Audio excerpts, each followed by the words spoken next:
వాళ్ళు కాదు మనం కూడా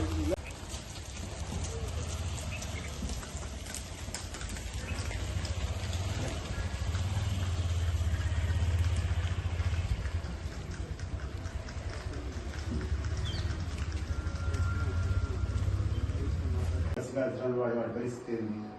అదే ఈరోజు మీరు న్యాయం చేస్తే ఎవరికి ఎవరి మీద కసినారు కదా న్యాయం జరిగింది కోరుకుంటాను ఇప్పుడు న్యాయాలు జరుగుతాను నీట్గా ఉంది ప్రశాంతంగా